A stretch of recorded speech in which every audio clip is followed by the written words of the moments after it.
Ottolenghi's Simple. This is the cookbook that we're reviewing today, so grab a mug of your favorite beverage and join me for today's nutrition coffee chat. And while you're at it, click the subscription button below and the little notification bell so that you get everything you need to create healthy eating habits that stick. Well, the construction continues out front of my home, so we're back here sitting in the middle of my kitchen, the quietest spot, the furthest spot from the construction, but hey, we're making it happen. You know, 2020 has it's been a year that's all about adapting and making the best of the situation. So here we are reviewing this cookbook. And yeah, do you know Ottolenghi? Have you heard of him before? He's pretty darn famous for his delicious and complicated recipes. Whether you know him from his restaurants or delis or his many other cookbooks, he has such a reputation for complicated but delicious food. And so when a number of months ago, I put out a little call to our YouTube community members saying, please let me know what cookbooks are you curious about? What cookbooks would you like me to review? And I saw someone list this one. I thought, aha, this I need to find out. Can Ottolenghi create simple recipes? And so I've done just that. I've cooked up a storm, really put this cookbook through its paces. And you can find out, can he actually cook or create simple recipes? Recipes that us home cooks can do without a little intimidation factor. Here is what I found out. So first of all, you always want to know, what are the photos like? Are there pictures to the recipes? And yes, there are beautiful, beautiful photos for pretty much every recipe. Well, there are photos for every recipe, but not every recipe's photo is on the recipe page. A little bit tricky, but most are. And then there are a few beautiful compilation shots, such as this one, some table shots, where the recipes are all photographed there, but they might not be beside the actual recipe. So sometimes a little touch of sleuthing happening, but the vast majority of recipes do have the photos right next to the recipe. Also, as a tactile person, I want to let you know that this is a beautiful, thick paper. And so if you love to browse a cookbook like I do, you will really enjoy the tactile feature of this cookbook. Okay, but enough about the aesthetic stuff. Let's get into the content. So, Ottolenghi, brilliant man. And so yes, the title, I found out, was not just about simple, but he went on to use it as an acronym, SIMPLE, for how different people define simple. Quite an interesting concept. And so the S stands for short on time, so recipes that are 30 minutes or less. I for ingredients, having less than 10 ingredients. M for make ahead. Maybe what simple means for you means that you can spend more time making it ahead of time and then just forget about it and then just warm something up, say before you're doing some entertaining or for dinner tonight. P is pantry led, so not having to do a big grocery shop, being able to just pull things from your existing pantry. And he does define what's in his pantry, because a few of the recipes were not something that ahead of time were in my pantry. Things like preserved lemon and za'atar and harissa were not things that were in my pantry ahead of time. So I did need to do a little bit of shopping to get those ingredients. Thankfully, there's an amazing Mediterranean grocery store near me, and so I was able to pick all of those up. L are lazy day dishes. So things like one pot meals, sheet pan meals, things that you put in the oven and forget it. So that's how he defines L for lazy day dishes, and E for easier than you think. So these are a few recipes for things like how to cook an egg, other things that should be simple but often are a little bit tricky, how to make rice. It's basics that many people find tricky, and he's made them easier than you think. So that's the acronym for simple that he came up with, and I thought that was a really brilliant concept, because it's true. One person's definition of simple, like maybe few ingredients, is different than somebody else's who just likes to make it ahead and then reheat it. Table of contents. How does he organize this cookbook within that simple framework? Starts off with brunch, and then interestingly, he has raw veg and then cooked veg as a separate chapter. Love a nice focus on vegetables. Rice, grains, and pulses, noodles and pasta, meat, seafood, and dessert. Love that. And then he has some meal suggestions and feasts and a bit more description of his, what he calls Ottolenghi ingredients. So many of the ingredients that are very familiar, that he uses over and over again in his recipes, but may not be mainstream. For example, they weren't for me being here on the west coast of Canada. So let's dive into the recipes. And I have to say, I tried more recipes than usual in this cookbook because, well, spoiler alert, I loved it. Loved it, loved it, loved it. He has a real focus and a love of vegetables, which of course I'm a huge fan of if you've been following me for a long time. And I love someone who obviously loves vegetables. It really came through in his recipes. I also loved the complex flavors that he had. Even in this pared down number of ingredients that he had in many recipes, there was still a really complex, beautiful flavor profile that I loved, my sweetheart loved, and the kiddos also loved as well. So let's get into some examples of recipes that I cooked. Curried lentil, tomato, and coconut soup. Oh, the soups were so good. So good. Also, I tried a zucchini, pea, and basil soup, and these are some examples of recipes that are on that compilation page. We get into some of the vegetable sides then, and I tried the crushed zucchini. It was the time of year with lots of zucchini, and yeah, he had some great ideas for what to do with that plethora. Also roasted eggplant with anchovies and oregano, which was delicious. I also tried another eggplant recipe, roasted eggplants with curried yogurt. I actually added some chickpeas to this recipe and made it a one-dish meal, so loved that. The next one was, let me see here, oh, carbonara with chorizo and preserved lemon. Ooh, yeah, preserved lemon was a new ingredient for me. I've seen it in other cookbooks before, but had never bothered to try those ones because I hadn't picked up a bottle of that. But as I said, there's a Mediterranean grocery store near me, so I finally did pick up the preserved lemon, and so glad that I forayed into it because, yeah, I love that as an ingredient. Just such a brightness that it brings to dishes. Okay, moving on. Carrot salad with yogurt and cinnamon. Oh, this one doesn't have oh, there's the photos again on a different page. That was this one.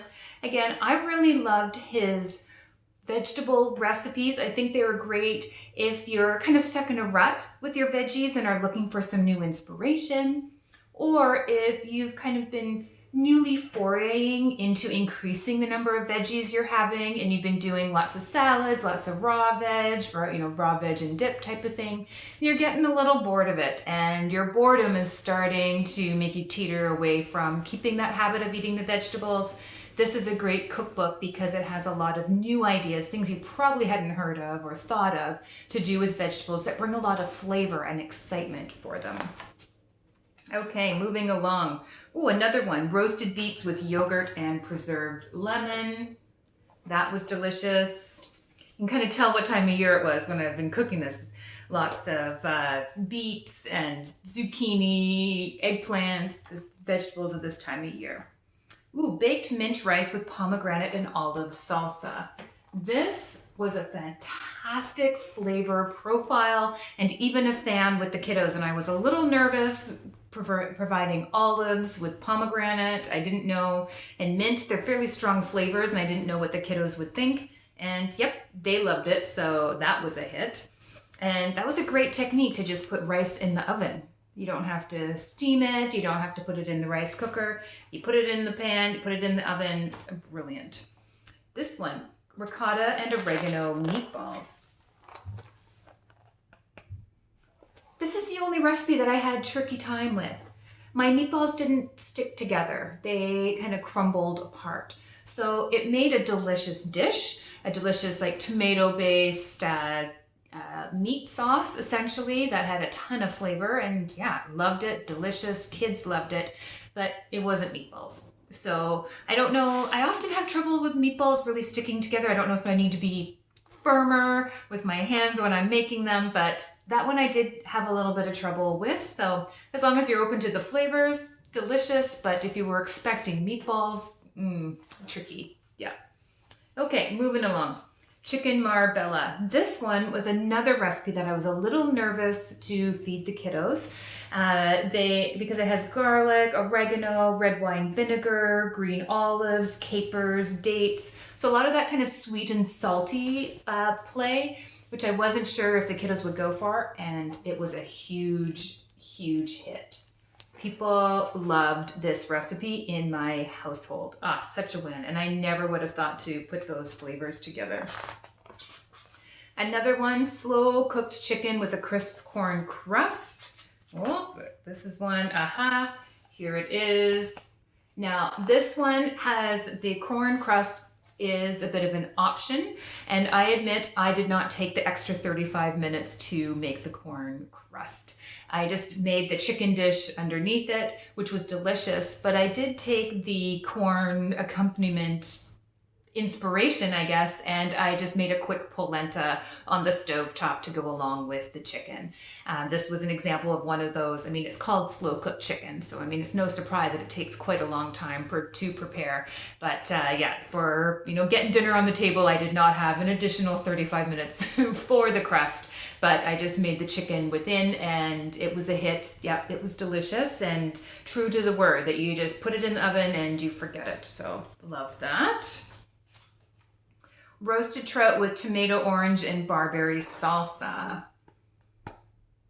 Now this is another dish that I made a slight adaptation to. I didn't buy whole fish with the head and the skin on. I just bought fillets, and I put the salsa over top and cooked it in the same way. Reduced the cooking time a little bit because the fish therefore wasn't as thick.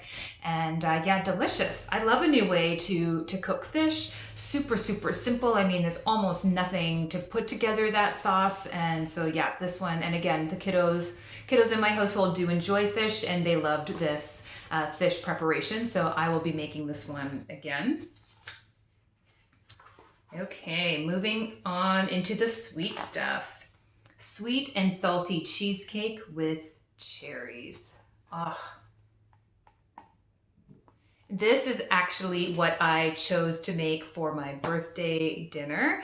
And I admit the kiddos in the household thought it was very strange that I was not having a cake for my birthday, but we stuck a candle in and sang happy birthday to me anyways. And oh, this was so much better than cake. Now, this had that kind of sweet and salty playing together, the kind of herbaceous flavors in a dessert.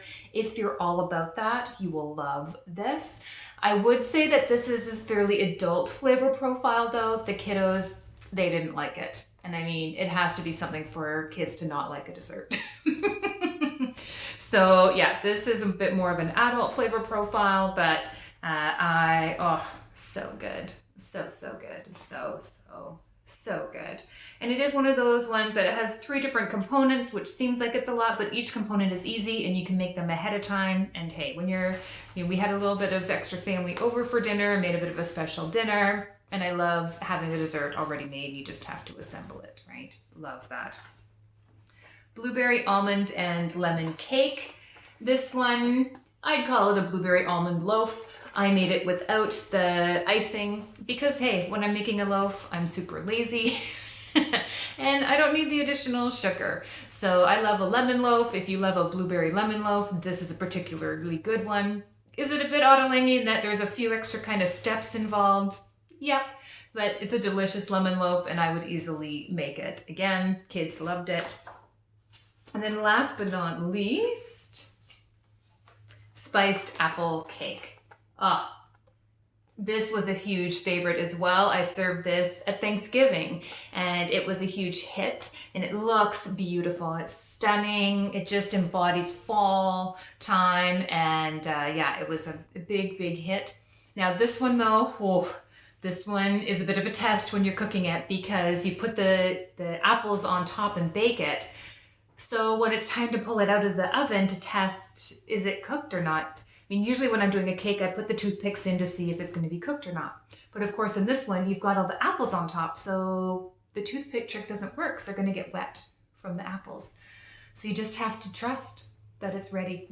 And when you're serving a cake for dinner and you don't know if it's ready or not, it's a little bit of a lesson in faith and trust. And but I trusted them, and it worked out, and people loved. It was a huge hit at Thanksgiving. So those are all the recipes that I reviewed. You may notice that there were extra ones. I think I made like 16 or so recipes out of here. Usually I give a dozen recipes a try when I'm reviewing a cookbook. And to tell the truth, it's just because there were so many that I wanted to make. I mean, I could have made so many more. I was really narrowing it down, even picking and choosing what recipes to make. And I was a little bit sad. I was a little bit sad when it was time to move on to the next cookbook to start cooking through to review for you guys. Because I love this one so much. So thank you to the community member who recommended trying this one out and reviewing it. And to Ottolenghi for creating a cookbook that is much more approachable for us home cooks. Okay, so do I recommend it? Obviously, yes, for most of us. A few caveats, a few people I would not recommend it for. If you are vegan, I would say maybe give this one a pass. Many of even the vegetable-centric dishes have some sort of a dairy in there, and I think you would lose a lot of the nature of the recipe to sub out that dairy. So I would say if you're vegan, give this one a pass. And if you are brand new to cooking, like you're just starting to get in there and you're not comfortable at all yet, I would say this is not that simple. It's Ottolenghi's version of simple. It is not your typical home cook's version of simple recipes. So I would say if you feel comfortable in the kitchen, this is a cookbook for you. If you are loving vegetables, this is a cookbook for you. If you feel like you're stuck in a rut with your vegetables, or you're wanting to eat more vegetables, but the plainness of them, they just feel kind of blah, and that's a barrier for you, this is a cookbook for you. So let me know, have you got this cookbook? What recipes have you tried? I'd love to hear your sharing that in the comment section below. Because as I said, there were so many more recipes that I wanted to try, and I'd love to see your recommendations for which ones to try, and to let everybody else know what recipes did you love from it. Share that in the comment section below. If you liked today's video, let me know. Click a thumbs up. If you're thinking of getting a copy of Ottolenghi Simple for yourself, or maybe you're starting to look to the holidays and getting gifts for people, either pop on down to your local bookstore and get a copy from them there. Or if you're going to be purchasing it through Amazon, I appreciate if you use the link in the description box below there to go through to Amazon. When you do that, it provides a little bit of thanks to me. They get a little bit of income from that, and at no expense to you. So that's a great way to support the videos and the community that we've been creating here on YouTube. For more cookbook suggestions, check out the links that I've got here. Have a good couple of weeks, enjoy healthy eating, and I'll see you back here in 2 weeks' time.